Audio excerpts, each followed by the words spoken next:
तो hello guys, welcome back to study for सब channel. दोस्तों, आज की इस वीडियो हम डिस्कस करने वाले हैं ट्यूनिंग क्या होता है डेटा वेयरहाउसिंग के अंदर। तो ट्यूनिंग डेटा वेयरहाउसिंग के अंदर रेफर करता है optimizing the performance of data warehouse. Tuning क्या है? ट्यूनिंग ऐसा प्रोसेस है डेटा वेयरहाउसिंग के अंदर जिसका मतलब होता है कि हम जो डेटा वेयरहाउस का जो परफॉर्मेंस है उसको ऑप्टिमाइज कर देते हैं ताकि हम इंश्योर कर पाए फास्टर डेटा रिट्रीवल को और एफिशिएंट प्रोसेसिंग को और मिनिमल रिसोर्स कंजप्शन को। ठीक है। ट्यूनिंग क्या है? ट्यूनिंग एक ऐसा प्रोसेस है भाई, एक प्रोसेस है जो कि जो हमारे डेटा वेयर हाउस का परफॉर्मेंस है उसको ऑप्टिमाइज करता है, जिसकी मदद से हम जो है एफिशिएंट प्रोसेसिंग कर सकते हैं डेटा वेयर हाउसिंग के अंदर, फास्टर डेटा को रिट्रीव कर सकते हैं और रिसोर्स कंजप्शन हमारा मिनिमाइज हो जाएगा। तो ये फोकस करता है क्वेरी परफॉर्मेंस को इम्प्रूव करने में, डेटा की लोडिंग टाइम्स को इम्प्रूव करने में और सिस्टम की ओवरऑल एफिशिएंसी में ये इंप्रूवमेंट लाता है। ट्यूनिंग समझ गए आप? ट्यूनिंग बेसिकली एनफोर्स करता है या फोर्स करता है efficient processing of the data in data warehousing. Benefits की बात करें तो ये फास्टर क्वेरी परफॉर्मेंस में काम आता है। ठीक है। इसकी मदद से हमारी जो क्वेरी परफॉर्मेंस है वो फास्टर हो जाती है। दूसरा क्या, रिसोर्स का जो कंजप्शन है वो रिड्यूस हो जाता है इसकी इसकी मदद से, ट्यूनिंग की मदद से। तीसरा, इससे जो हमारा डेटा वेयरहाउसिंग का जो पूरा का पूरा प्रोसेस है उसकी जो स्केलेबिलिटी है वो इम्प्रूव हो जाती है और इसको हम एफिशिएंट डेटा प्रोसेसिंग हो जाती है ड्यूरिंग ईटीएल। ठीक है। तो ट्यूनिंग प्रोवाइड करता है efficient data processing during ETL. तो ये आपको याद रखना है, एक एग्जाम पॉइंट ऑफ व्यू से काफी इंपॉर्टेंट क्वेश्चन है। अब समझते हैं कि टाइप्स ऑफ ट्यूनिंग क्या होती है डेटा वेयरहाउसिंग के अंदर। ठीक है।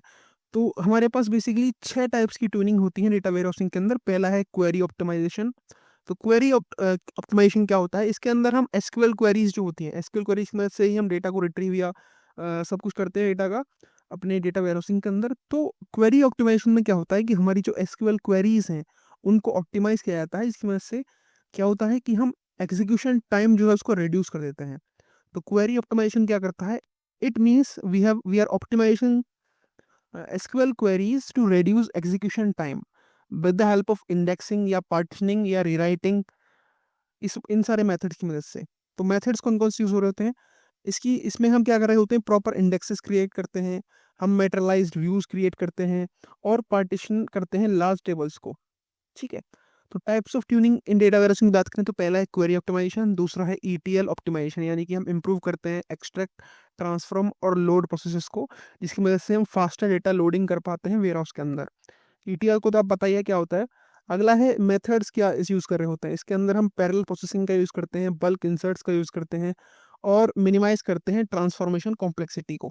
इतना आप समझिए।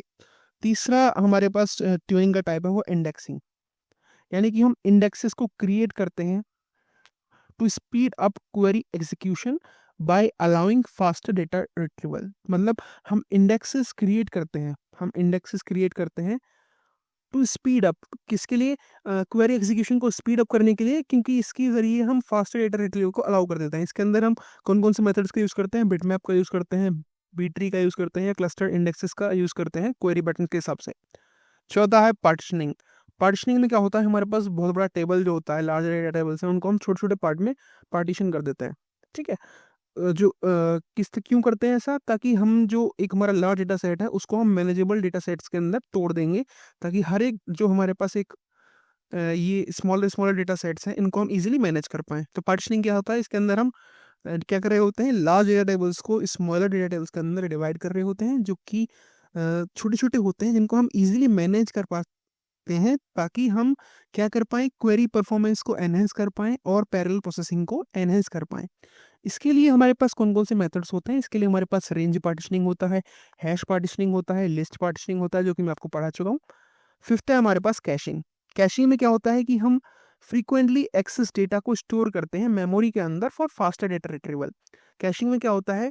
हमारे पास जो फ्रीक्वेंटली एक्सेस डेटा है, जो हमने फ्रीक्वेंटली एक्सेस, जैसे आपकी कैश मेमोरी होती है ना लैपटॉप के अंदर, जिसमें आप फ्रीक्वेंटली एक्सेस जो चीज़ें होती हैं उनको वो मेमोरी रख के रखता है लैपटॉप।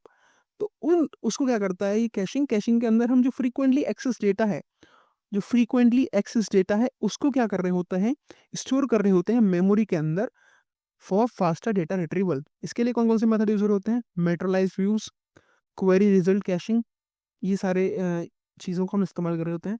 सिक्स्थ है लोड ऑप्टिमाइजेशन। लोड ऑप्टिमाइजेशन का क्या होता है कि हम जो लोड है उसको ऑप्टिमाइज करते हैं, जिसकी वजह से क्या होता है कि यहाँ जो परफॉर्मेंस होगा डेटा का वो इम्प्रूव हो जाता है। So load optimization is used for improving the performance of data loading by managing how data is inserted into the warehouse. तो लोड का मतलब क्या है, डेटा को वेयरहाउस के अंदर ले जाना, उसको बोलते हैं लोडिंग। तो लोड ऑप्टिमाइजेशन का मतलब क्या है कि भाई जो लोडिंग का प्रोसेस है उसको हम ऑप्टिमाइज कर देते हैं ताकि जो उसकी परफॉर्मेंस है वो इम्प्रूव हो जाए।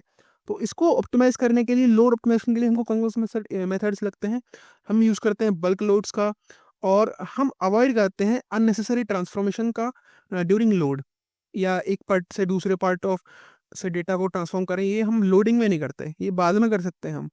ईटीएल ऑप्टिमाइजेशन के दौरान हम कर सकते हैं चीज़, लेकिन लोड ऑप्टिमाइजेशन में नहीं करते हम। ठीक, तो ये हमारे पास टाइप्स ऑफ ट्यूनिंग है डेटा वेयरहाउसिंग के ना, जो आपको समझ में आया होगा। Thank you guys for watching the video, please hit subscribe button. जय हिंद, जय भारत।